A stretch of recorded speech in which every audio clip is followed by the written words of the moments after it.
त्यामुळे कोकणातलं रायगड आणि पश्चिम महाराष्ट्रातलं सांगली या दोन्ही ठिकाणची सद्यस्थिती काय पाहूयात।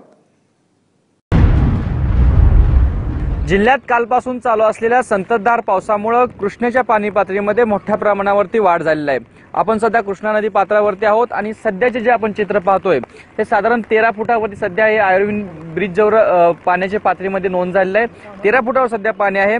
मागील काही दिवसापासून सांगली जिल्ह्यामधील सर्वच तालुक्यामध्ये मोठ्या प्रमाणावर पावसाचं दुर्भिक्ष होतं। 40% आसपास पेरण्या झाल्या होत्या, मात्र 15 ते 20 दिवस पाऊसच नसल्यामुळे शेतकऱ्यांमध्ये कुठं निराशेचं वातावरण होतं आणि कालपासून एक शेतकऱ्यांच्या मध्ये दिलासा मिळालेला आहे। शेतकऱ्यांमध्ये ज्यावेळी कोयनेतून अजून पाणी सोडण्यात येईल त्यावेळी साहजिकच कृष्णेच्या पाणी पातळीमध्ये मोठ्या प्रमाणावरती आणखी वाढ होण्यास मदत होणार आहे।